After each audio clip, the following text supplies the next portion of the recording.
Docking je razminirao 53% teritorija Republike Hrvatske sa vlastitim strojevima. Ajmo reći da smo ispekli zanat u vlastitoj zemlji kako i na koji način imati pouzdane sustave koji su daljinski upravljani, a ujedno i sigurni i učinkoviti u svojem radu. Mi smo imali u stvari namjeru da stvorimo najbolji FPV headset na svijetu koji će biti jeftiniji od trenutno najskupljeg i najboljeg. Naš konkurent je bila kineska tvrtka koja se zove Fat Shark. I sad cijela industrija je u biti stalno se žalila na tog debelog morskog psa, da je on u stvari je odličan, ali je preskup. Ajmo mi biti neko ko će maknut ajkulu sa tog trona FPV naočala. I odlučili smo se zvati Orca, jer je Orca jedini apex predator morskoj psini.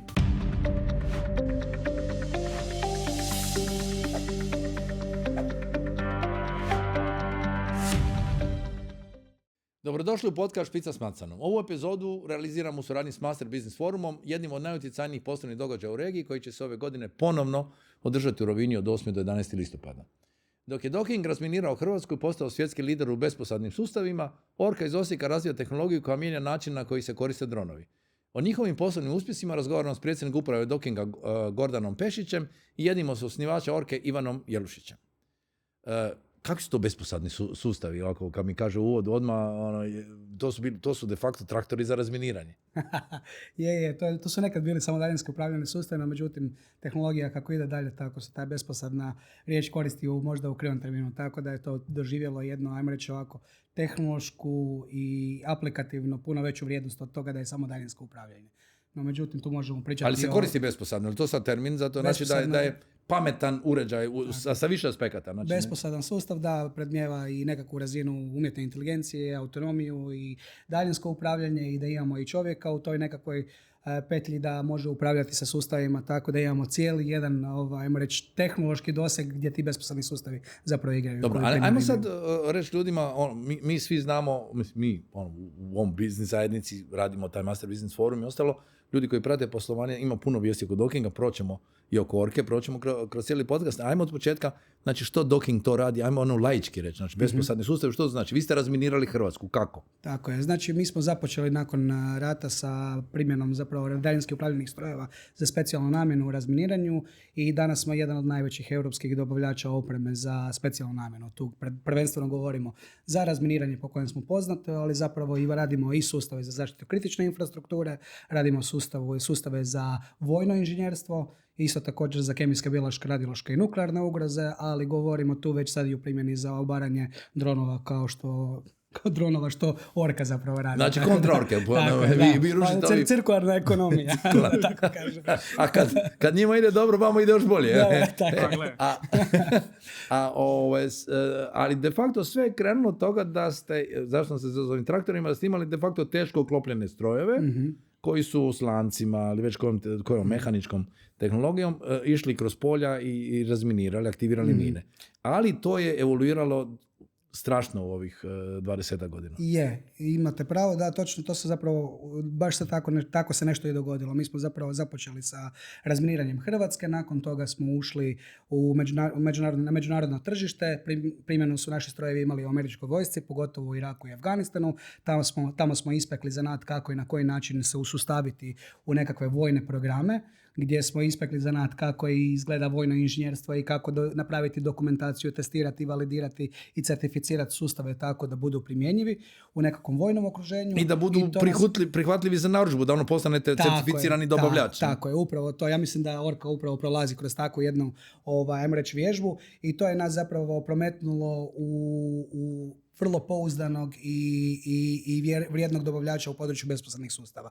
No međutim, to je sve s vremenom evoluiralo, tako da imamo sad i puno široku lepezu tih proizvoda koji mogu igrati, koji imaju primjenu. Ali opet na temelju sve tog znanja kako daljinski upravljati, biti siguran i kako obaviti neki komplicirani, sve zahtjevniji zadatake.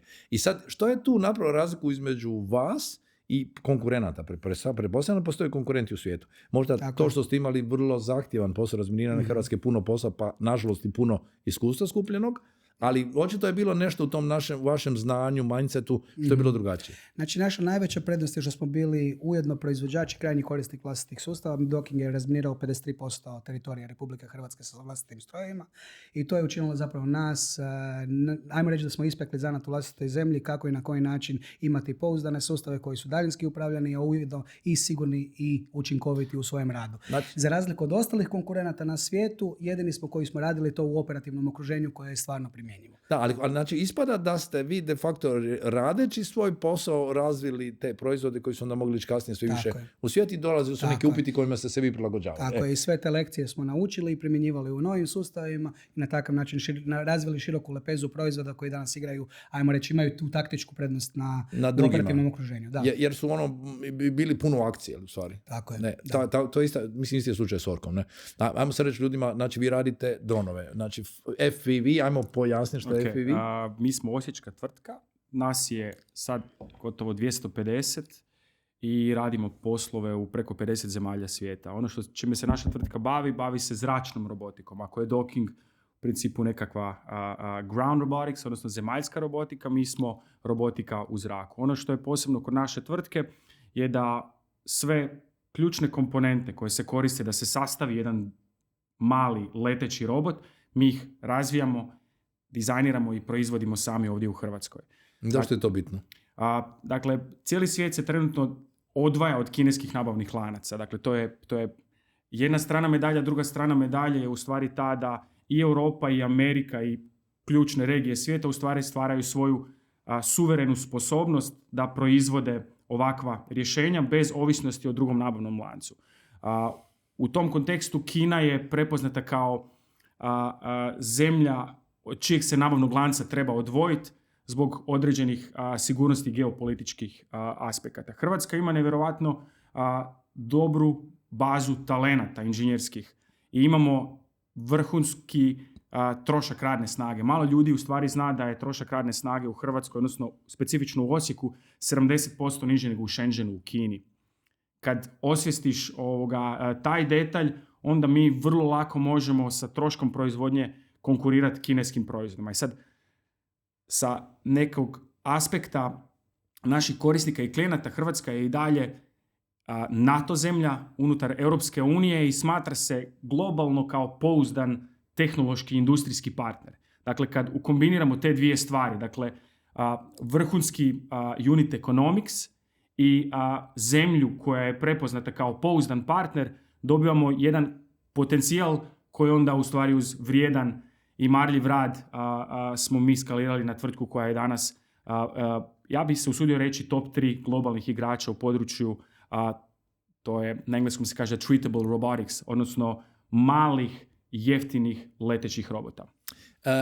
Zanimljivo mi je da, mislim da ćete se vjerojatno onda složiti da ste istaknuli koliko vam je bitan ovaj status Hrvatske, znači što ga mi često podcjenjujemo ovdje, znači kao ušli smo u NATO, ušli smo negdje kao što je to nama promijenilo, ali očito nam to osigurava puno, otvara puno vrata. Ako mogu odgovoriti, dakle, ja ne mogu birati gdje sam se rodio. Rodio sam se u Hrvatskoj. A ako bi mogao u ovom biznisu birati gdje bi se više volio roditi, pa mislim da bi imao više potencijala i prilika da sam rođeni Amerikanac. Međutim, biti Hrvat i dolaziti iz zemlje koja je članica i EU i članica NATO-a i prepoznata kao pouzdan partner, u stvari nas stavlja ne nužno u istu poziciju, nego nas stavlja u poziciju toga da možemo prodati naše rješenja i na ta strana tržišta. Tako da ja sam osobno, kao vjerujem i kolega proud to be Hrvat, kad ide okolo. Ja mislim da nema ništa plemenitije nego bit patriota i služiti svom narodu.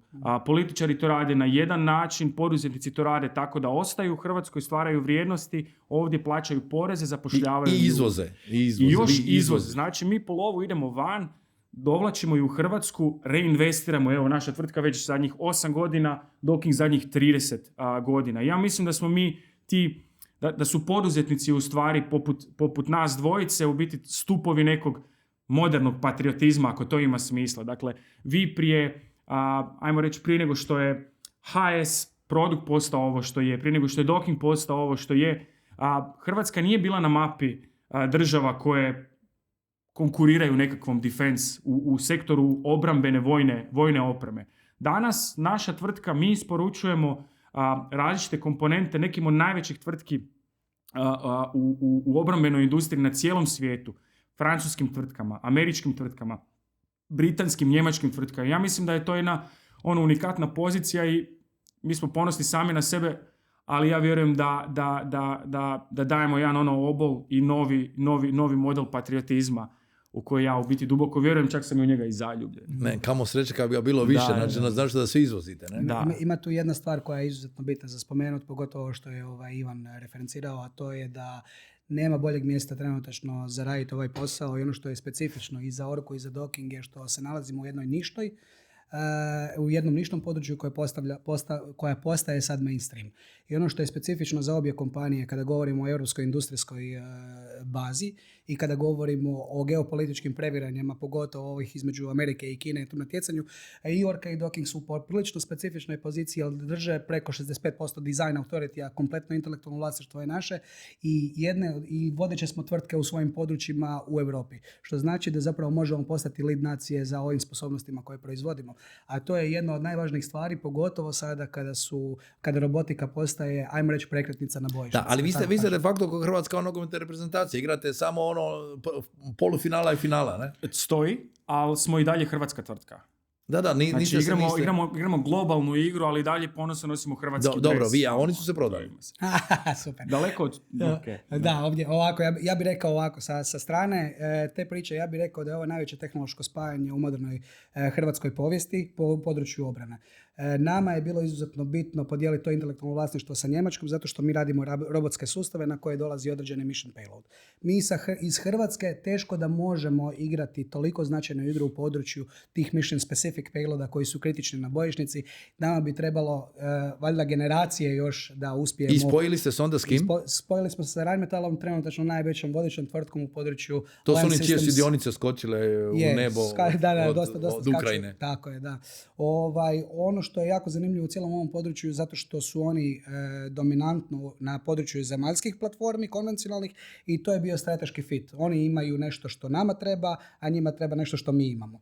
Tako da je taj strateški fit u području tog Wingman projekta, odnosno formiranja man-man teaminga bio od izuzetne važnosti jednima i drugima. I još kada spojimo zrak sa tim, dobivamo zapravo jednu ubojitu sposobnost, da tako kažem, iz tehnološkog aspekta. Ovog modernog ratovanja. Ali, Ivane, nije počelo sve tako. Dakle, vi ste, pričat ćemo malo u onom drugom dijelu o vama, o karijerama, ali kad sam sad bio s tvojim izvršnim direktorom, operativnim direktorom Tomislavom u Osijeku, onda on rekao, kaže, mi smo na početku sjedili smo tu modu da upravljamo s tim očalima, da upravljamo dronovima, znači to nismo objasnili. First person view. Znači pogled kao da kroz ove očale gledaš kao da si u kokpitu tog drona. Zamisli da voziš dron, ali na način da sjediš na dronu. U principu naočale ti daju taj osjećaj da si ti u stvari u kokpitu tog drona. Mi smo počeli... I u to vrijeme su samo bio jedan kineski proizvođač koji dominira? Da, super je priča, sad ću ispričati. Znači 2018. mi smo bili nekako na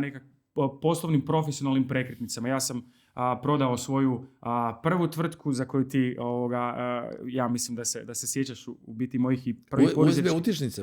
Ja, tako je, Uplug se zvala tvrtka. Dakle, nakon što smo napravili exit iz tog biznisa, nije to bila neka grande ili velika lova, ali je bilo dovoljno da mogu stvoriti neki novi zamaštak sa istim partnerima s kojima sam radio i tu zidnu utičnicu. Dakle, mi smo imali u stvari namjeru da stvorimo najbolji FPV headset na svijetu koji će biti jeftiniji od trenutno najskupljeg i najboljeg. Naš konkurent je bila kineska tvrtka koja se zove Fat Shark. I sad znači debeli morski pas. Debeli morski pas, tako. I sad cijela industrija je u biti stalno se žalila na tog debelog morskog psa, da je on u stvari je odličan, ali je preskup za ono što u stvari... Što bi rekli susjedi, ajkula. A u biti... I onda su mi kao rekli, ajmo mi biti neko ko će maknut ajkulu sa tog trona FPV naočala. I odlučili smo se zvati Orka, jer je Orka jedini apex predator morskoj psini. I onda su mi došli, Orka dolazi na market i mi ćemo u principu pojesti tu morsku psinu. Da, ali za početak su bili komercijalno. Točno. Dakle, to je postojala jedna nišna industrija. Cijela FPV industrija je 2018. samo isključivo bila hobby industrija. gdje je ekipa u principu vikendima se utrkivala sa dronovima u nekim parkovima ili u nekim dvoranama. I postoje te lige, su već bile tada lige? Tada su već počele lige i mi smo u principu prodavali najbolje video naočale najbržim i najboljim pilotima diljem svijeta. Između ostalog, mi smo postojala jedna velika grupa FPV dron pilota, trkača i u Ukrajini i u Americi. Mi smo s njima radili još prije nego što je FPV ono što danas jeste. I mi smo sponzorirali njihove timove, evente, slali pilote na natjecanja po cijelom svijetu. I kad je na taj nesretni rat u Ukrajini počeo, isti ti ljudi koji su do jučer nosili t-shirte, reklamne majice, su u principu promijenili svoju odoru u vojnu odoru, uzeli iste te dronove i sa njima u stvari krenuli. Prvo u izviđanje, a kasnije sve ostalo. Prvo u izviđanje, sad, da, vrlo brzo su oni dokučili da na tu letjelicu u principu možeš staviti nekakvo sredstvo koje može uništiti tank koji je višestruko skuplji i vrijedniji. I u stvari, i u tom nekom trenutku s početkom rata u Ukrajini se ta isključivo hobi industrija preko noći pretvara u vojnu industriju. Odnosno dual use, pa onda dual use, ali vi dalje radite dual use, ali to je vama bila ta točka preokreta, tako? Točno. Rat u Ukrajini. Ona je bila preokret u našem poslovanju. Ja ću reći jednu stvar koja možda onako neće ljudima biti intuitivna, ali mi naš rast i prihod u stvari nismo napravili na potrebi ukrajinskih krajnjih korisnika. Ono gdje smo mi napravili posao je mi smo učili mi smo učili u Ukrajini. Dakle, mi smo tamo bili prisutni sa rukama, nogama i glavom i sa ljudima i mi smo učili načine na koji oni koriste te dronove. A naš poslovni model je bio da ukrajinski model stavimo u NATO compliance i ponudimo ga NATO državama. Dakle, naša industrija je izuzetno visoko regulirana, svaki izvoz je strogo kontroliran i u principu ono što se koristi u Ukrajini gotovo da ne može ni jedna neukrajinska država, nijedna država koja nije Ukrajina ne može kupiti te proizvode. Oni nisu certificirani, regulirani, ne dolaze sa... Nemaju oni vremena za to samo leti. Nemaju ni vremena, oni u biti izvozi dronove, imaju vlastitih potreba. Evo. Ali ovo je opet izuzetno bitno, opet to double down on you. Ovo je važan aspekt zato što certifikacija, validacija je izuzetno važna stvar za standardizaciju. Ono što će se dogoditi vjerojatno u Orki, tako i Dockingu, je da ćemo ovo sad, svo znanje koje smo prikupili sa tržišta, poglavito onog iz Ukrajine, ta povratna informacija će biti izuzetno bitna kako da zapravo to standardiziramo i to je zapravo ujedno i ogromna prilika za hrvatsku obrambenu industriju. Pogotovo za tvrtke koje se bave ali tu dolazimo i vodenom robotikom. Da, ali vidim nekakav prvo onaj dobar temelj gdje smo rekli da smo NATO, gdje učimo kako to radimo, funkcioniramo, vjeruje nam se. Znači, imate dobru podlogu kad dođe Made in Croatia, ali ja dolazim iz Osijeka ili Zagreba, znate ko su, znaju oni s kim pričaju, ali s druge strane imate nešto zajednički. Vi ste na ovom terenu, vi ste isto u Ukrajini, isto na ovim ukrajinskim iskustvima učili, ali vi ste imali lijepo iskustvo, lijepo, nažalost, ali veliku praksu u razminiranju. Oni su krenuli za ove rekreacije i opet su isto tako sa pristupom na terenu, sa puno povratne informacije, sa puno učenja, otišli naprijed. Ti ne možeš stvarati danas ni dual use, ni vojne proizvode ako nisi tamo gdje se akcija dešava. Tako je. I to je, dakle, danas ako postoji, to ne znači da ti moraš leći u rov kao poduzetnik, tehnolog, neko ko želi stvoriti novo rješenje, to ne znači to, međutim moraš biti prisutan. I evo, bez toga nema danas ne možeš napraviti ni tvrtku ni proizvod u toj industriji. Mislim da je dobar svjetski primjer, znači gdje pokazuje da ste u igri sa najvišim svjetskim igračima. Palantir je to isto napravio prvi dan u Ukrajinu, rekao tu smo i učit ćemo jer ovo je živi labus. Mi smo možda drugi dan otišli. Ali ja vam hoću reći, meni isto da usporedim nešto, mislim da mogu razumjeti to što radite, što možda ljudi ne percipiraju tako. Ja uvijek kažem da su izbori, kad ja radim politički izbor, ja ne mogu izbore ponoviti u laboratoriju. Oni se događaju tih mjesec dana i svaki su drugačiji. Točno. I ako ne učim taj tren, ako nisam na terenu i ne gledam što se događa, ne mogu to primijeniti dalje. Mislim da je to bila ta prednost da ste vi apsolutno bili spremni učiti na terenu. Apsolutno, i razlika samo između Orke i Dokinga je što mi postojimo 30 nešto godina, što smo mi iskusili i Domovinski rat, nakon toga smo iskusili Irak i Afganistan, Azerbejdžan, Saudijsku Arabiju i sad Ukrajinu. Uspjeh preko noći, takozvani, je, nakon 30 godina. Je, kako da ne, kao i uvijek. Znači, jako puno je potrebno bilo prvenstveno učiti, drugo prilagođavati se situaciji, ali to je jednako važno. Nije čak ni teško doći do vrha, ali teško je opstati na tom vrhu, da tako kažem. Znači, potrebno se bilo mijenjati organizaciju, potrebno je bilo mijenjati tehnološki se, unapređivati te proizvode, shodno novim prijetnjama ili novim doktrinama koje dolaze, ovisno o tome kako se šta koristi. Evo, daću vam primjer. Iz Domovinskog rata smo krenuli sa najobičnijim lancima i klepalicama, kao što ste rekli, ali danas je to kombinacija onog što se događa u konvencionalnom ratovanju, pa imate standardne mine, pa imate nekakvo asimetrično ratovanje kao u Iraku i Afganistanu gdje imate puno improviziranih eksplozivnih naprava i danas u Ukrajini imate kombinaciju svega toga, plus dronove. Tako da sve morate uzeti od do i jednostavno sve to integrirati na proizvod. I tu dolazimo do toga šta znači besposadno. Sve to mora biti bez posredovanja čovjeka i na sigurnoj udaljenosti za specijalnu namjenu. I to znači de facto kontinuirani razvoj praktično dnevno, na dnevnoj bazi. U vas nema mira, jer našto kad imate rat koji se u ovom trenutku događa, tamo na novo rješenje odmah dolazi neko kontrarješenje dosta brzo, jer je to pitanje života ili smrti. Ne? Tako je, i tu su najveći izazovi i dolaze. Znači, za lokati i upravljati konfiguracijama će biti najteži, vjerojatno, zapravo najveći izazov obrambenoj industriji, ne nama koji se brzo mijenjamo, nego i tradicionalnoj industriji, ovim Rheinmetallima, General Dynamicsima i tako dalje. Znači, tehnološki se mijenja svakih par godina u Ukrajini na tjednoj razini i tako nešto zapravo zamrznuti i imati i upravljati s tim nekoliko godina, imati resilient supply chain će biti jedan od najvećih izazova u industriji. Ako mogu možda mrvicu pojednostaviti ovu njegovu tezu, dakle, današnji klasični defense primovi, dakle velike defense tvrtke, su tradicionalno svoje proizvodne kapacitete orijentirale ka proizvodima velike dodane vrijednosti, jer su ih u pravilu prodavali u nekom peacetime, dakle u nekom mirnodopsko vrijeme. I nisu bili testirani, parkiraš ga u garažu i voziš. Parkiraš ga u garažu i pinky swear, radit će.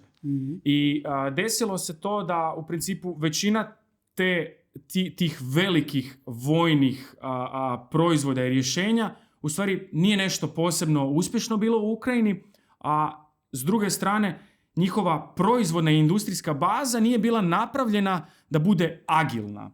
A rat u Ukrajini specifično je tražio, dakle, tu, ono što on kaže, dakle, tu agilnost između konfiguracija. Danas ti radi jedna frekvencija, sutra ona više ne radi. Da li ti imaš industrijsku bazu da u stvari odgovoriš na potrebu i brzinu promjene? I tu je u biti nama dosta dobro došlo što nismo masivna tvrtka bili u trenutku kad smo to počeli. Dakle, bili smo mala, agilna tvrtka i imali smo, u potpunosti smo kontrolirali vlastitu tehnološku bazu. U smislu, ti kad imaš cijelo intelektualno vlasništvo nekog radio uređaja koje mi proizvodimo, to znači da si ti u sposobnosti u stvari promijeniti frekvenciju tog radio uređaja relativno brzo. Dakle, ja ne moram kontaktirati neku tvrtku negdje. Napravite nam sad to, pa joj vidjet ćemo, ili možemo, ne čekat kontejner možemo. iz Kine. To nam priča. Znači, ne možeš čekat kontejner više iz Kine. Nema čekanja kontejnera iz Kine, sam ga radiš ovdje. Evo, i to je nešto što biti misli da će biti zajednički nazivnik obrambene industrije u narednih 5, 10, 15, 20 godina. A to je, dakle, brzina promjene i odgovora je postala toliko brza da trenutna industrijska baza u obrambenoj industriji je potpuno neadekvatna. Dakle, ti danas možeš proizvesti ne znam koliko nekog Patriota ili nekog vrlo skupog raketnog sustava. Možeš ih proizvesti, ne znam, 50 komada godišnje. A tehnički, ako se zainatiš, možeš ih izrokati u jednom danu. Šta ćeš sutra? Da, to se dogodilo zar ne u Zaljevu. U Zaljevu je nastao problem, gdje su nam rezervne rakete kad smo one su radile. Podatak je taj, dakle, da je na Bliskom istoku prvi dan ili u prvih nekoliko dana sukoba, dakle, da je Bliski istok iskoristio jednak broj Patriota koji je Ukrajina iskoristila za cijelo vrijeme trajanja rata. Zašto? Zato što Bliski istok nije bio spreman da u stvari i nisu učili. Nisu dovoljno dobro učili, nisu pozorno pratili na nastavi. i u principu ostali su iznenađeni i nespremni, unatoč i usprkos ogromnim budžetima koji se ulažu u vojnu opremu tamo.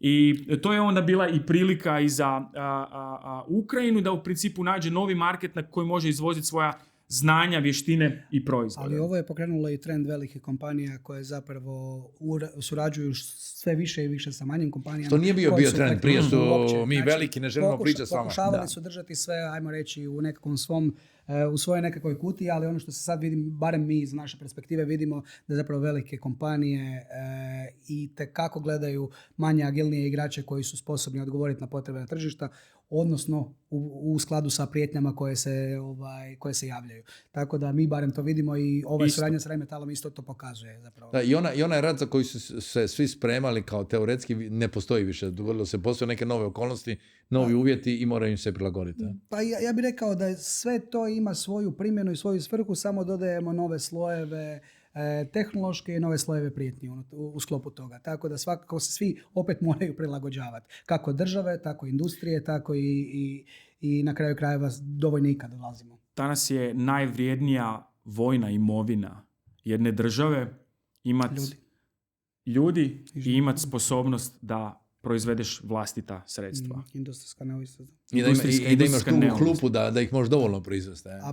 Točno. Da. Postoje načini na koji se jedna država veličine Hrvatske ili Slovenije ili ne znam, Mađarske, Njemačke, na koji se ona može pripremiti sa nekakvim osnovnim zalihama za, ne daj Bože, takvu jednu situaciju. Kao što u strateške zalihe stavljamo paštete, deke, čarape, čizme, ja sam duboko uvjeren da ćemo u narednom periodu u stvari vrlo dobro razmišljati u smjeru da imamo strateške zalihe elektromotora, imamo strateške zalihe malih antena, da imamo strateške zalihe mikrokamera, da imamo strateške zalihe baterijskih ćelija.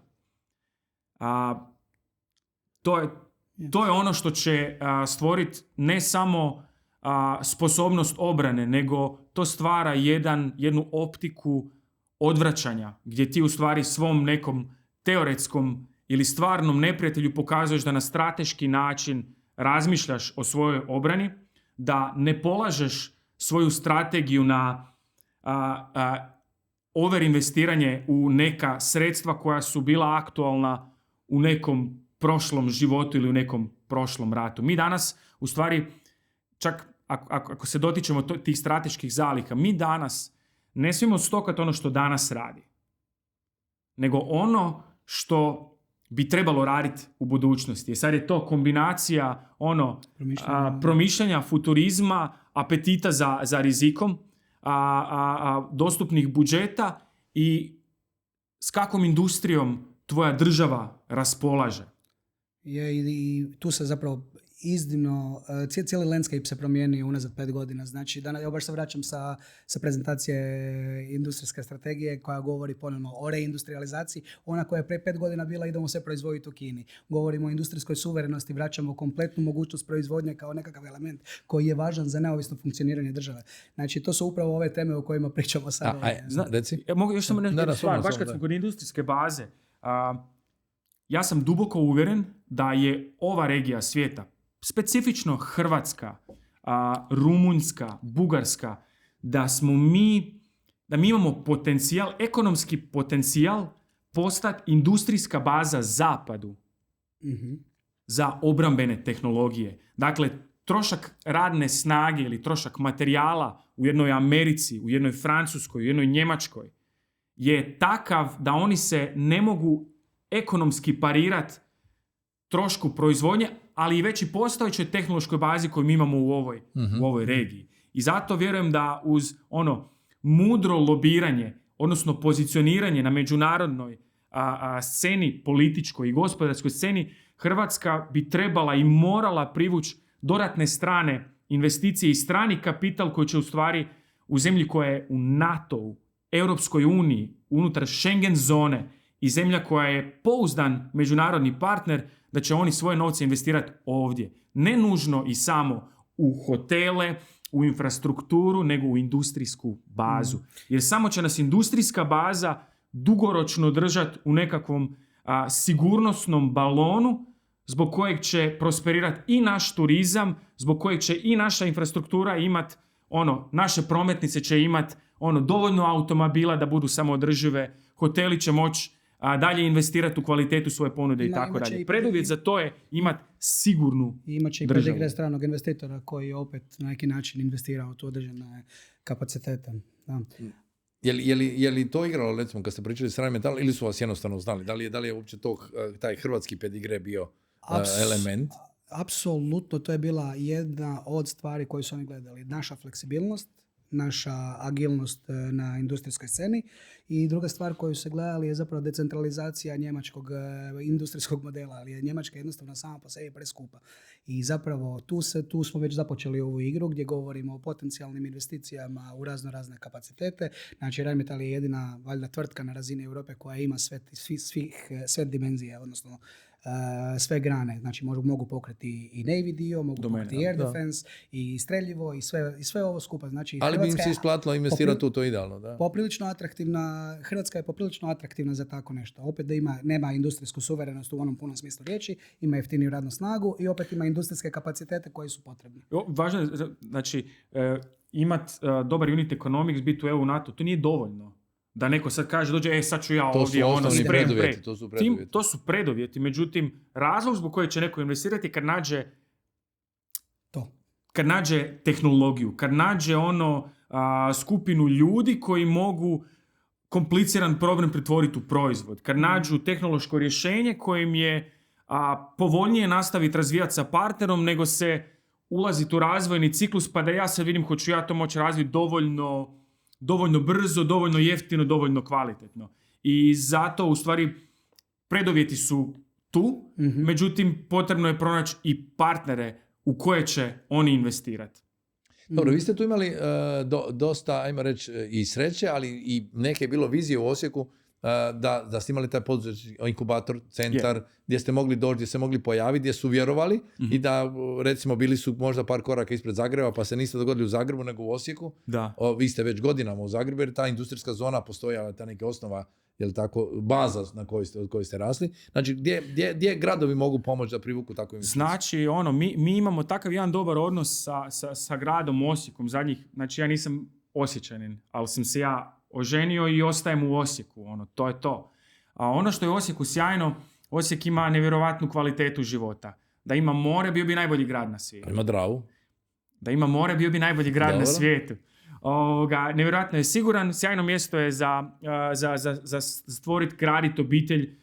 Trošak nekretnina je i dalje je ispod nekog hrvatskog, odnosno zagrebačkog prosjeka, a ako imaš tvrtku koja radi na globalnom tržištu, jedan globalni partner ne prepoznaje razliku Zagreba i Osijeka. Mi smo svi hrvatske tvrtke. Osim što ste vi u Sloveniji, ne? Znaš šta to donosi? To donosi da ako imaš nižu troškovnu bazu u Osijeku, a dobiješ isti dolar kao i onaj u Zagrebu i Osijeku, mi puno bolje zarađujemo u Osijeku nego Zagrebčani. I to, ako gledaš apsolutne iznose, teško je to primijetiti. Međutim, ako gledaš relativnu usporedbu plaća u Zagrebu i Osijeku, Osječani puno bolje zarađuju. I to uz puno bolju kvalitetu života. Uz moment gdje nemaš baru punu krokodila u smislu da ti ljudi odlaze za 50-100 eura u drugu firmu samo zato što job hopping je cool stvar. U Osijeku postoji ta jedna veća razina lojalnosti, ne nužno poslodavcu, nego dobrom poslodavcu. Naravno da niko neće ostati uz lošeg poslodavca.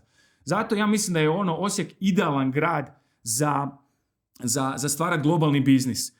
Ono na čemu treba poraditi, na čemu se trenutno aktivno radi je naša prometna povezanost. Dakle, postoji autoput. Koridor 5C se nedavno otvorio. Ono što trebamo nastaviti investirati je ulagati u naš aerodrom i jedan ozbiljan investicijski ciklus je pokrenut prošle godine i ja vjerujem da će Osijek između ostalog postati jedan zračni, tranzitni hub. Šta će onda to značiti? Pa da ja ne moram, kad idem, u Berlin, u London, u Pariz, u Washington, da ja ne moram izgubiti cijeli dan da dođem do točke iz koje mogu odletiti u taj London i tako dalje. To je nešto, to je komadić luksuza kojeg više ovdje uživaju u Zagrebu, Budimpešti, ali ja vjerujem da ćemo kroz godinu, 2 dana doći u Osijeku na razinu jednog međunarodnog aerodroma koji će, ja mislim, otključati nove vrijednosti i nove potencijale za lokalnu gospodarsku zajednicu. Ali ono što sam osjetio u Osijeku prošli tjedan, da jednostavno nije samo Orka je jedna od najprepoznatljivijih firmi, puno firmi koji tako rastu i osjeća se ta neki preporod. U Osijeku ljudi se vraćaju, žele raditi u Osijeku, imaju posao, ono što ti kažeš, dobro su plaćeni.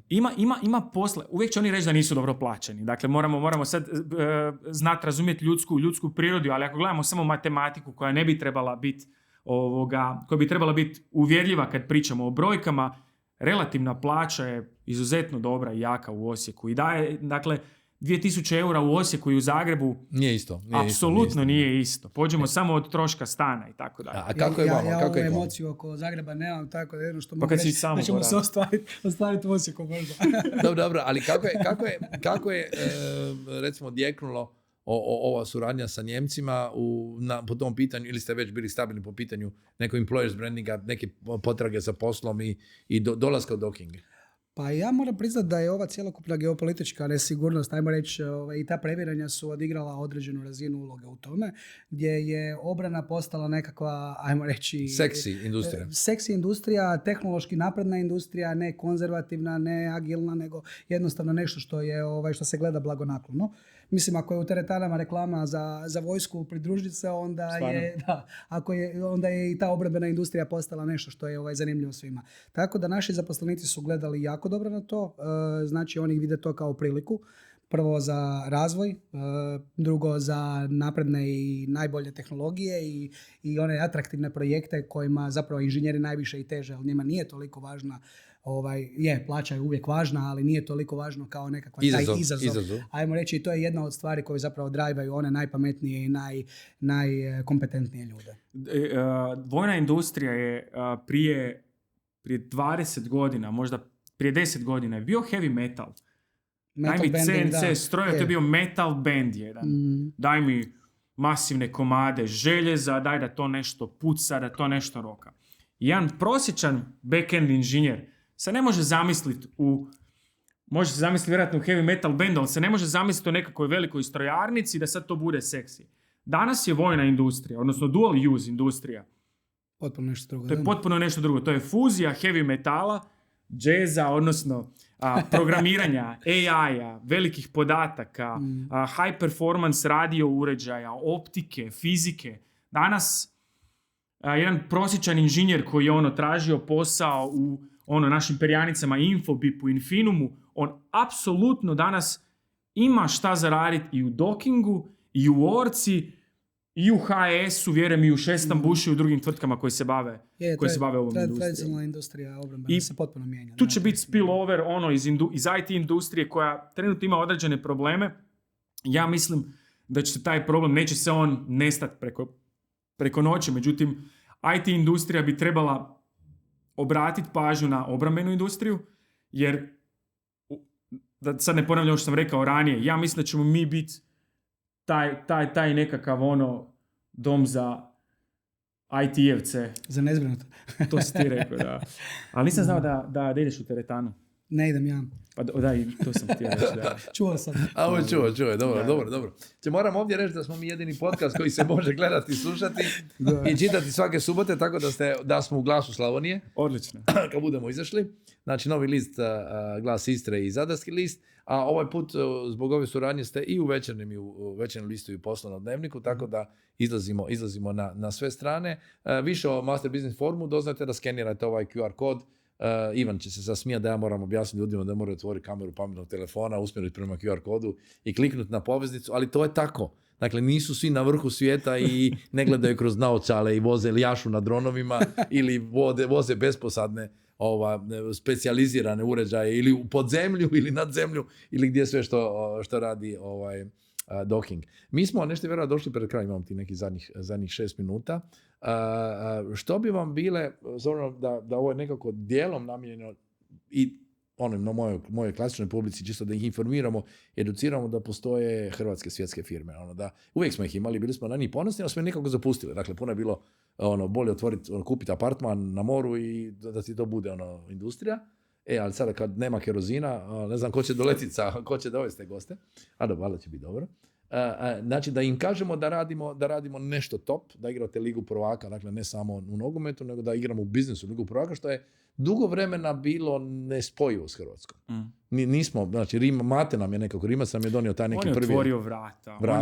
On je pokrenuo taj jedan momentum koji je u biti pokazao da se to može, da je ne samo lijepo i slatko sanjati velike stvari, nego da je to u stvari i moguće napraviti iz jedne male države koja se zove Hrvatska. Ja mislim da naša društvena odgovornost mora biti da mi u stvari pričamo o tom uspjehu. Ne da hvalimo sebe kako smo pametni, dobri i lijepi, nego da približimo taj uspjeh nekom koga vidi kao nešto rezervirano samo za nekog posebnog sposobnog. Ja bih rekao samo za uporne. Za uporne. Da. Ja mislim da, kažem, naša društvena odgovornost mora biti da govorimo o našem uspjehu, ali s pravom motivacijom. I kad god imamo priliku, odnosno kad god imam priliku, vjerujem da je tako i u tvom slučaju, najljepše je kad na nekom predavanju, na nekom fakultetu dobiješ povratnu reakciju publike gdje ih ohrabriš da u stvari razmišljaju o vlastitim idejama, ne da svoj san, ne da sanjaju tuđe snove. Znači, mislim, ne mogu svi biti... Nego da razvijaju svoj san u Hrvatskoj, da pokušaju barem. Tako, jer se može i ovo je sjajno mjesto za raditi posao. Unatoč i usprkos svim problemima, svim komplikacijama, ništa nije jednostavno. Dobro, ali tu treba biti pošten do ovog svića s Ukrajinom, nije baš da je država nešto trčala vam pomagati. Pa nije, mislim, ni danas oni nama ne pomažu. Pomažu nam utoliko što nas rado i na lijep način spomenu u međunarodnom okruženju. To je nešto što je nama jako važno, što nam jako puno pomaže. Međutim, neće nijedan političar nama uzeti ugovor u nekoj državi i donijeti ga na stol. To tako ne funkcionira. Ako stvorimo očekivanje da nam politika treba dati tender u ruke, dobro, ali su vas ikad pitali u jednom trenutku što vam treba, Gordan?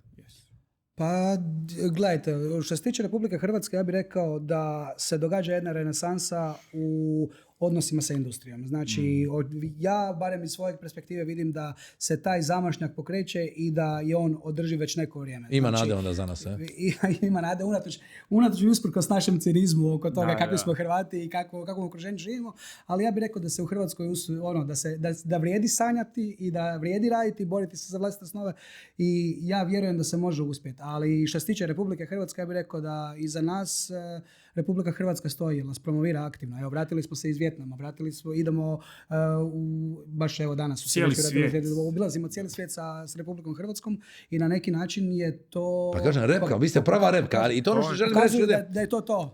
Moramo samo posvijestiti ljude da uz ove nogometaše, rukometaše i druge ove top vaterpoliste, da imamo vrhunski biznis reprezentaciju koji ide po svijetu i prodaje sve živo. Ne? Ja bih rekao samo jednu stvar koja mi smatram da je bitna za izreć, je da pogotovo u ovom našem području u kojem se bavimo, da je to sad jedna izuzetna prilika da stvarno zadominiramo određenim segmentom ili područjem unaprijed nekakvih 10 godina. Jer vrlo smo nišni, vrlo specifični i vrlo smo kompetentni u tome što radimo. U pravom trenutku smo na pravom mjestu. U pravom mjestu i tu je sad važno da zapravo svi zajedno odradimo taj korak i da napravimo nešto od ovog ozbiljne industrije. Ti si šapnuo kad sam pitali država, pitala što treba, jesu. Pitaju stalno šta i kako, ali to treba biti uzajemno. I mi trebamo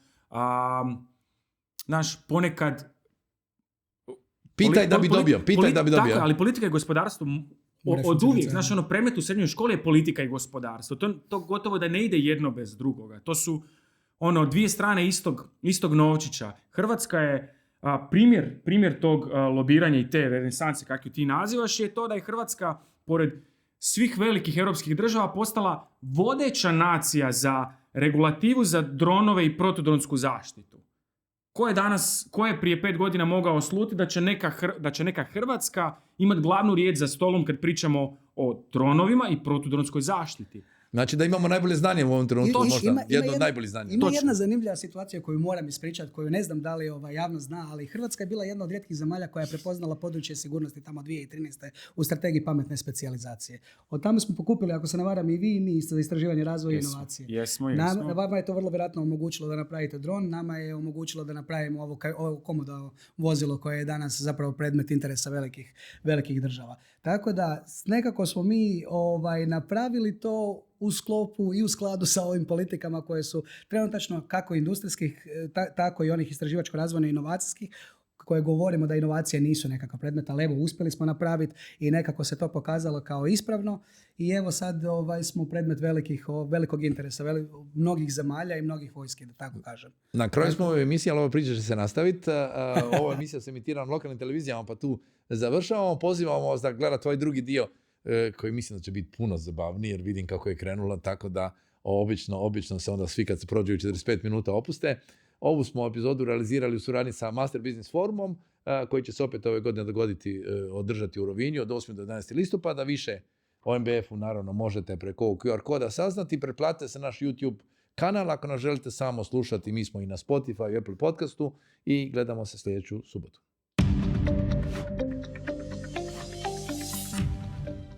Dobrodošli u drugi dio podcasta Špica s Macanom kojeg možete gledati samo na YouTube-u te slušati na Spotify i Apple podcastima. Sad ćemo zapitati naše goste da nam se predstave, a više o njima imate na ovom QR kodu, neću objašnjavati sad kako se to radi, sad ja već valjda ste naučili, Ivan će me ubiti.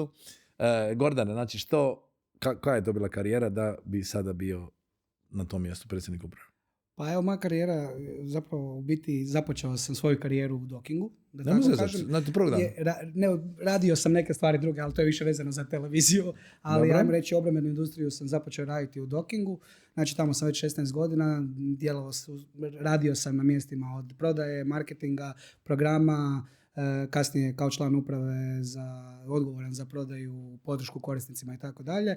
I evo sad kao predsjednik uprave radim zadnjih novopečenih 6 mjeseci.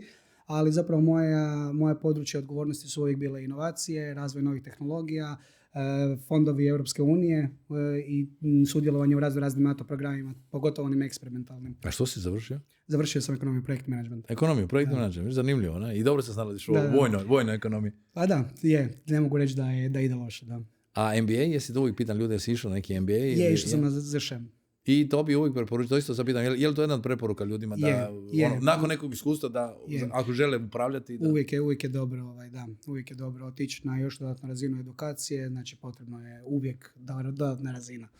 Ima jedno isto pitanje, kako se ta tranzicija odradi kad imaš obiteljsku firmu i kad imaš osnivača koji je jako kao gospodin Majtić i kako onda dođe do toga da on ipak odluči prepustiti upravljanje dalje ljudima koji nisu iz obitelji, recimo, i napravi baš tranziciju u pravu firmu, ne? Pa ja moram priznati da gospodin Majetić je dosta vizionarski je gledao i na tehnologiju i na tranziciju tvrtke iz obiteljsku u korporativno i način na koji sad smo i pronašli i strateškog investitora i nekog ko nam može zapravo pomoći da dosegnemo nove stepenice.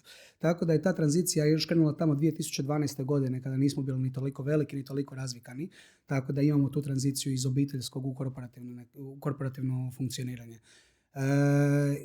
I ta tranzicija je zapravo poprilično uspjela jer smo postavili menadžment koji je potpuno profesionalan, i koji funkcionira danas, mogu reći al pari čak i ovim procesima koje imamo sad sa Rheinmetallom, koji prolazimo u ovoj integracijskoj fazi. Ja moram priznati da je to na izuzetno osjećate se ravnopravnim partnerima. Tako je, znači taj peer review koji smo imali sad prvi put prilike zapravo doživjeti u pravom smislu riječi, evo pokazao se da možemo parirati po pitanju procesa i po pitanju tehnologija, što smo posebno ponosni. Da, to je jedno veliko priznanje koje ti ne može niko drugi reći kad se usporediš. Misliš da neki drugi ima neku čarobnu formulu. I onda dođeš i kažeš pa mi to sve radimo. Baš moram priznati da sam pozitivno iznenađen sa tim jer nisam očekivao, jer industrija nema prilike raditi takav peer review da toliko duboko uđeš u procese i usporediš se s nekim da možeš reći dobar sam ili nisam. Evo, ja moram priznati da ovdje smo se stvarno pozitivno iznenadili i jako smo ponosni i na svoje ljude i na procese i na ono što smo postigli do sada. Po pitanju kompletno od dokumentacije do kompetencije. Znači, Liga prvaka, opet kažem, Liga prvaka, samo kažem, u nogometu je puno lakše analizirati timove, ekipu, uspoređivati ovdje, ne znaš koje je baš s druge strane koliko znanja ima. Gledajte, ljudi su sve, kad imate kompetentne ljude, lako je napraviti tehnologiju, lako je napraviti dokumentaciju. Znači, izuzetno je važno da ta organizacija bude kao jedan tim i da i bude to, i da se i poželjan poslodavac i da možeš privlačiti talente. Pa mislim da to gospodin Kolak rekao, u stvari danas ne postoji toliko tajni stvari, samo da hoćeš doći do znanja i da ga onda primjeniš uspješno i da ga primjeniš na najbolji mogući način. Apsolutno, vrijedi sanjati, vrijedi raditi za ono u što vjeruješ i jako je važno da imaš kompetentne i pametnije ljude oko sebe koji te mogu dobro savjetovati, da tako kažem. Dobro. A Ivane, kako utičnica? Ja se uvijek sam smijao, kada ja se sjećam čovjek je prodavao USB utičnicu, danas on ima utičnicu, USB-C, svugdje, svugdje, danas je postao, ima ta famozna riječ engleskoj, ne znam, sve prisuta, ne, ambiguity, kako ono ide, nešto, ali moraš od nečega krenuti, jer ja mislim da si ti dobar primjer onoga što ljudi ne cijene, možda dovoljno cijene kasnije u iskustvu, da je svako iskustvo, svaka škola ti se kasnije pokaže u jednom trenutku jako dobrom. Jer si prošao neku fazu koju možda ova s druga strana ili neko nije i išao, nije znao koji su izazovi, ti si prošao u fazi kad je to bilo manje opasno i onda u trenutku kad je možda bilo ključno za razvoj si znao kako treba postupiti. Znači, to je bila 2008. godina. Ja u dvorani 2.14 na Elektrotehničkom fakultetu u Osijeku i na predavanju sam inženjerska grafika se zove predmet na prvoj, drugoj ili trećoj godini, na prvoj godini ETF-a, ako se ne varam, i profesor Tomislav Mrčala priča dvorani u kojoj je nekakvih 200-300 kolega iz moje generacije i mi naravno... Znači ti si ETF-ovac? Da, ETF-ovac. Osječki ETF-ovac. I naravno, zvilaš nešto okolo, pišeš, nemam pojma, neku zadaću za iduće predavanje i onako sad...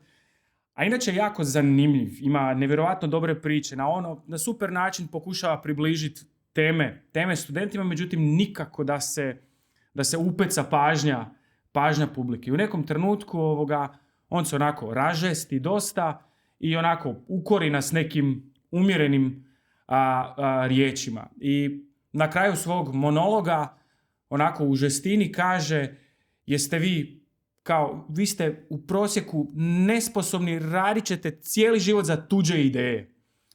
I ajde da čujemo li ima koju ideju od vas u publici. I naravno, studenti kakvi jesu, svi pognu glave, pognem i ja glavu, šta sad, mene tu neko ima prozivati. Izađemo mi van iz predavaonice, nekakva pauza, vraćamo se nazad.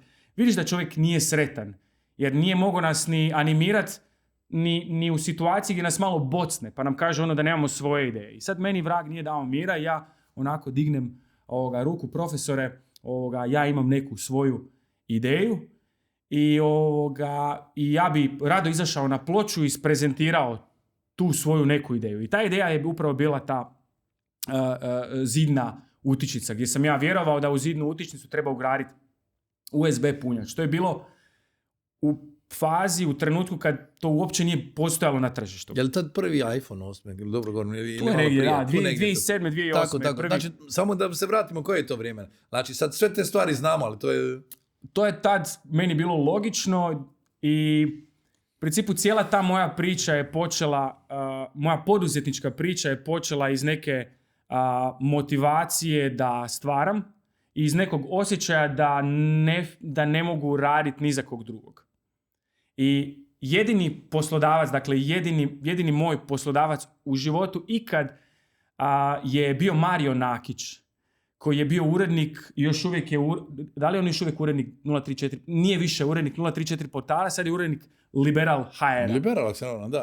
Tako je. I on je bio moj prvi, on je bio moj prvi poslodavac i on je u biti meni prvi dao priliku da ja u stvari nešto probam napraviti. Nismo mi dugo surađivali, jer sam ja vrlo brzo odletio negdje u nekim svojim smjerovima, međutim meni je to bio ekspres lonac u kojem sam ja imao slobodu da prodajem reklame za portal, da animiram nekog političara ili gospodarstvenika da da intervju, odnosno da odgovara na nekakva pitanja.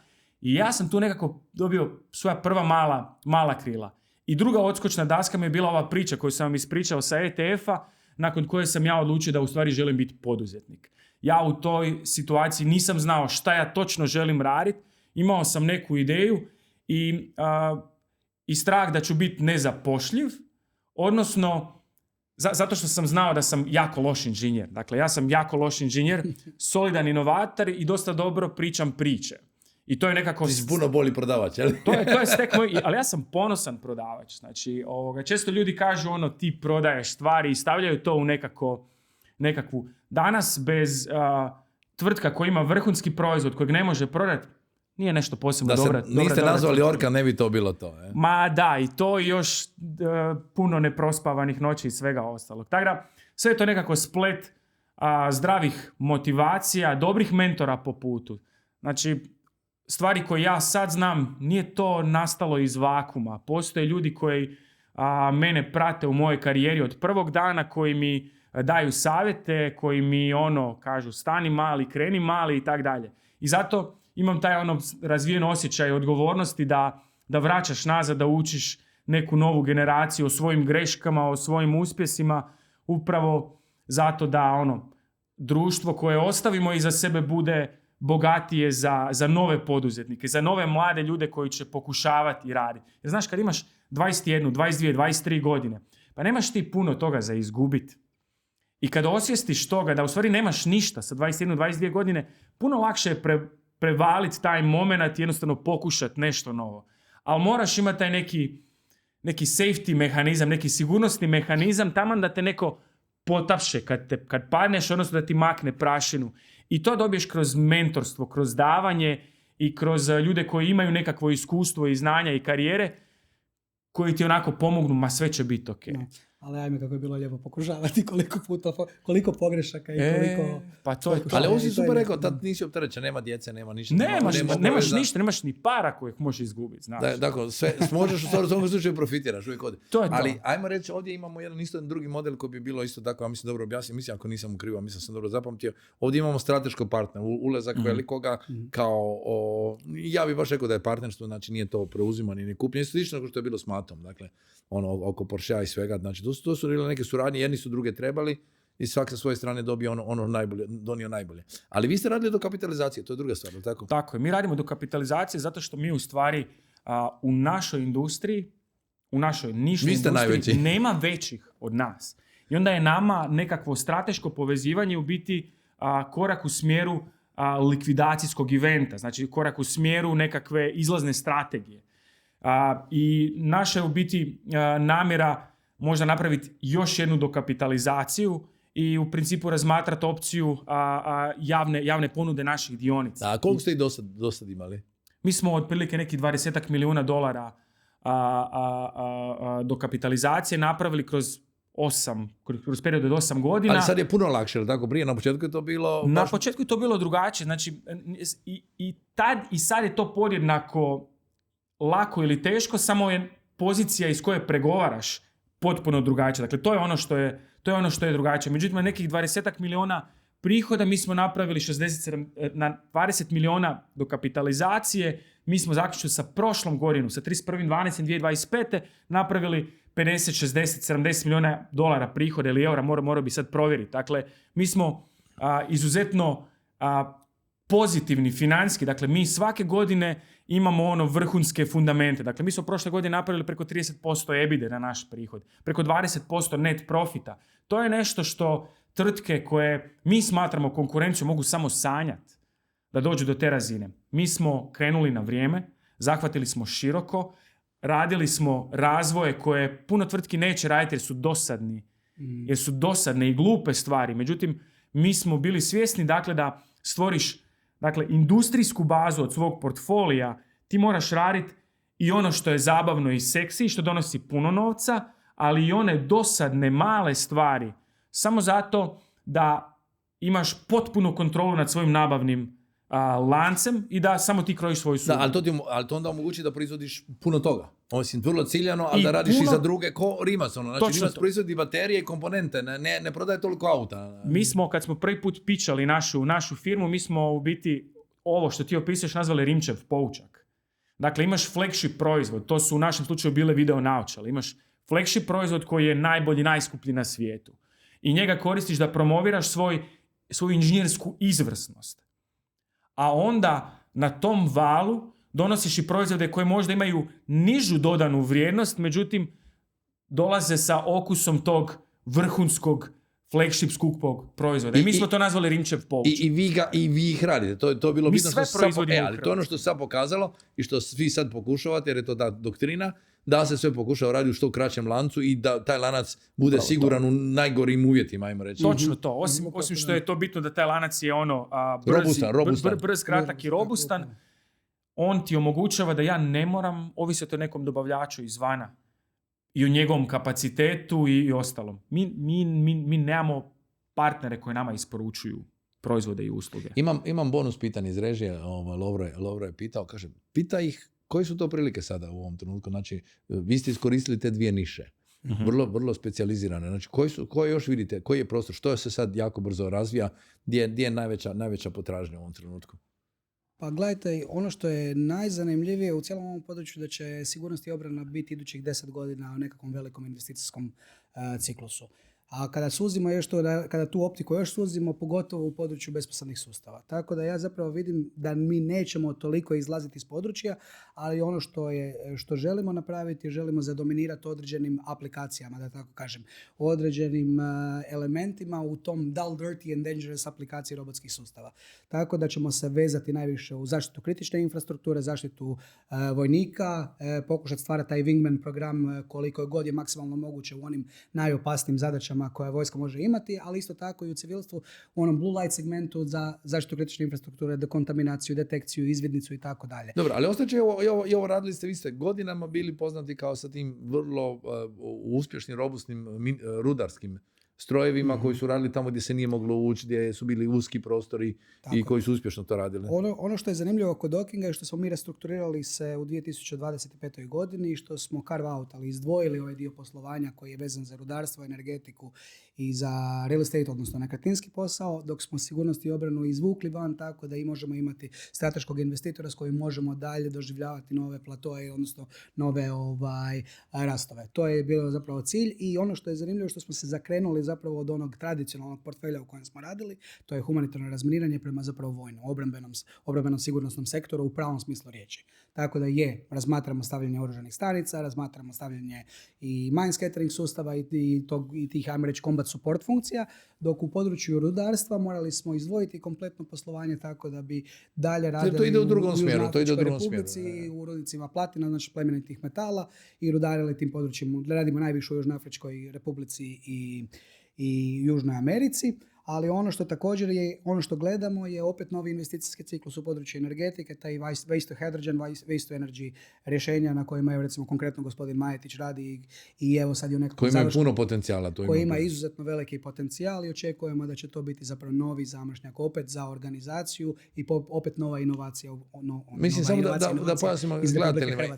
Imali smo vijesti iz Ukrajine koji ilustriraju to o čemu se događa. Imali smo onu bakicu koju je spasio tako besposadno neko vozilo koje je došlo u bakicu, reklo je, neko je nazvučen, neko sjedni i izvuklo je van. Mislim, ona video koju smo svi vidjeli. A drugi je bio da je Zelenski rekao osvojili smo poziciju bez pješaštva. Točno. Nego došli su nekakvi roboti, neki uređaji su došli i uzeli su poziciju i digli zastavu kao pravi ljudi. Dakle, to je ovo što vidimo sada na bojišnici gdje vi sudjelujete. A gdje ti vidiš sad ko skače uz vas, znači uz dronove, koje su još to tehnologije koje idu?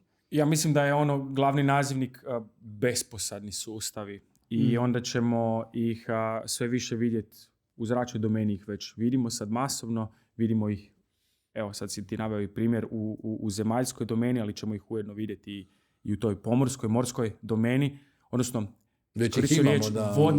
voda, more. Znači more, rijeke, dakle to će biti koridori koji će biti potrebno štititi besposadnim sustavima. I onda će te tri domene u stvari će kroz neki proces fuzije, podataka, interoperabilnosti tih besposadnih sustava će stvoriti neke nove vrijednosti, neke nove tvrtke. Dakle, taj multidomain aspekt koji ima naglasak obrade velikih količina podataka u stvarnom vremenu i koji donosi, koji daje platformu zapovjednicima da bolje i brže donose odluke u nekom... I tu dolazimo do umjetne inteligencije koju vi niste dobro Upravo to. spominjali, to vama nije Upravo to. primarno područje, ali bez njega ne možete više. I to je poprilično zanimljivo bitno. To je područje, poprilično bitno područje kod nas. Mi smo primarno hardverska tvrtka. Mi razvijamo računala koja mogu vrtiti AI modele. Međutim, iz jedne druge perspektive ću spomenuti AI i velike podatke. Dakle, spomenuo sam ranije dakle, da Hrvatska ima izuzetno dobru troškovnu bazu za vrhunske inženjere. Kako Hrvatska, ja duboko vjerujem, bude postajala sve jača i jača industrijska baza za zapadne potrebe, tako će i naš BDP rast, tako će naša dodatna vrijednost rast, a tako će se ujedno i smanjivati naša konkurentnost iz perspektive tog troška radne snage. Taj trošak radne snage više neće biti toliko učinkovit. Ja vjerujem da imamo jedno 5 do 10 godina u ovoj nekoj postavci gdje mi možemo razvijati i eksploitati tu industrijsku bazu. Ono što će biti potrebno da mi zadržimo tu učinkovitost na razini unit economicsa bit će potrebna robotika. Biće robotika u proizvodnji, bit će potreban AI, bit će potrebne niski troškovi energenata. I to su iz neke makroekonomske perspektive, to su industrije i elementi na kojima bismo trebali raditi dugoročnu strategiju održivosti naše konkurentnosti, ako to ima smisla. Ali tu treba i biti pošteni reći, cijela ona periferija koja dolazi oko naših proizvoda će biti tehnološka nekakva baza na kojoj ćemo raditi simulatori, digital twinovi, svi oni elementi koji su potrebni za smanjivanje cijene uporabe takvih nekakvih aseta koje imamo, tako da ih svedemo na minimum i da damo krajnjem korisniku onu perspektivu koju je iPhone u onom trenutku dao, intuitivno korištenje. To je jako važno. Znači, sve te tehnologije, kao što ste rekli, AI, će bit će embeddedane u proizvod, jer je potrebno intuitivno opet koristiti te proizvode, ali moraju biti jednako vrijedni ili bolji od onoga što trenutno sad krajnji korisnici. Dobro, ali mislim da su već AI je već kod dronova vid, prepoznavanje, odlučivanje u trenu, izbjegavanje tog elektroničkog ometanja i svega. To su 101 element gdje oni postaju samo misleći, ja reći. Točno, glavni katalizator tog trenda je u stvari široka upotreba takvih sustava. Dakle, da su oni upotrebljeni u puno nekom manjem volumenu, oni ne bi katalizirali tu cijelu jednu novu industriju koja traži da ti imaš puno brži prijenos podataka, puno jeftinije procesore, puno dobavljivije računala koja idu na te letjelice. Dakle, to je sve jedna... Ne, ali imaš i ajmo reći, ove napade, uvjetno rečeno, jatima dronova koje neko mora koordinirati. Jer se ne možeš braniti od njega, ne mogu to piloti voziti. To mora voziti netko drugi, simulirati jato, ne? I ta pojavnost je svugdje, znači i na zemlji, i na zraku, i zemlji, u zraku, na zemlji i na vodi. Tako da, apsolutno će to biti vi ste i pod zemljom. A mi smo i pod zemljom, da. Ali da, ta pojavnost će biti sve veća i veća, taj swarming, umjetna inteligencija, korištenje autonomije kao elementa koji će smanjiti kognitivno i fizičko opterećenje sa operatera. I ja vjerujem da ćemo i za jednu i za drugu kompaniju, da ćemo zapravo na tom valu jahati idućih 10 godina sigurno. Ideja je povećati faktor te asimetričnosti. Znači, trenutno jedan dron upravlja jedna osoba u nekoj svojoj osnovnoj postavci. Ideja je dakle da jedna osoba može napraviti efekt koji bi inače moralo napraviti 5, 10 ili 20 ljudi. Upravo je, kažem, ta asimetrija, light motiv cijele tehnološke revolucije koja se dešava na bojišnici u Ukrajini, a ona će i definirati i tempo i smjer neke revolucije i evolucije koje je epizoda Ratova zvijezda bila Nisam nikad gledao Ratove zvijezda. Ali jedna je bila, oni novija. Ja sam na tome odrastao. Ali zar nije ova jedna novija epizoda bila Drone Wars ili ovako nešto? Ili Clone Wars, više ne znam što je bila? Ima i Drone Wars, imam podcast. Clone Wars možda, mislim Clone Wars. Ali dolazimo do toga da ćemo, de facto činilo se to nekad, hoću reći da je to nekad izgledala kao znanstvena fantastika, nešto daleko. Evo, tu je ali iz biznis perspektive, znači cijeli ti robotic and autonomous system programi koji su sad u raznim vojskama govore o pojavnosti, 15% umješnosti robotskih sustava u konvencionalnom. To je ogromna količina aseta koji će preplaviti krajnje korisnike. Ali uz to je zanimljivo da sve tu govorimo, znači upravo o ovom što je Ivan govorio, govorimo o potrebi, kako se vojske smanjuju, kako na operativnoj razini više nemamo toliko ljudstva da je potrebno zapravo zamijeniti da sa jednim čovjekom možeš imati 3 puta veću firepower ili 5 puta veći firepower. Zapravo to je i smisao i zadatak tih programa o kojima pričam. Zašto je to dobro za čovječanstvo u stvari? Manje ljudi će stradati na bojišnicama. Ja mislim da svako od nas, mi smo u obrambenoj industriji, ali smo na toj nekoj strani u miljeu. Našao si razlog da kažeš milije. Kada on nije htio. Jedan od sad sam izgubio. Sinergijskih efekata. Da, šta sam bio govorio? Izgubio sam nit. Nije ni bitno. Ja mislim da si htio reći da u principu ja mislim da mi i u ovom našem, kako sam rekao, miljeu obrambenih firmi i foundera, ja mislim da mi u stvari svi ste pacifisti, to si htio reći. Nisam to htio reći, u stvari htio sam reći dakle, da mi svi kad roboti sanjaju ratove bez ljudi. Ali roboti ne sanjaju, pa to sanjamo mi. Najbolje bi da nema ratova, ali činjenica da su ovi ratovi izazvali tu ogromnu revoluciju koju ste vi uspješno zajašili, taj val, predvodite i igrate svjetsku ligu prvaka, bio mi je gušt. Ja se nadam da će gledatelji shvatiti da su imali priliku razgovarati sa zvijezdama kroz ove sve naše razgovore, jer idealiziramo nogometaše i Luka Modrić, uistinu svjetska liga i svi drugi naši i kažem i rukometaši, vaterpolisti, ali i oni su uzor dijelu. Ja bih volio da i vi postanete uzor dijelu ovih mladih inženjera, mladih klinaca. Mi pričamo istim jezikom, samo svojeni u zraku i na zemlji. To je to. Radite isti posao. Ali ja mislim da je... Oka na nebu, dok i na zemlji.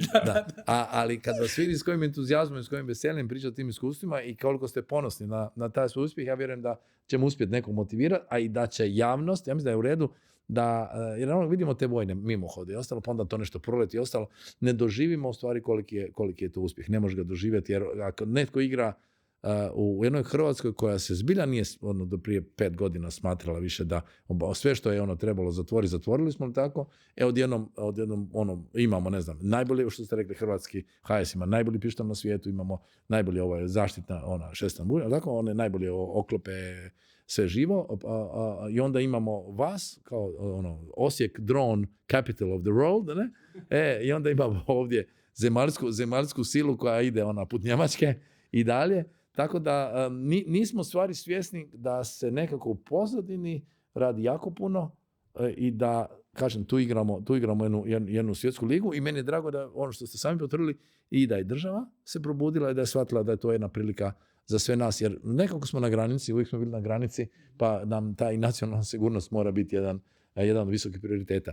Vjerujem da ćemo se opet čuti u nekoj vidjeti, u nekoj prilici, družit ćemo se sigurno na MBF-u, vjerujem da ćete moći podijeliti iskustvo sa drugim gospodarstvenicima.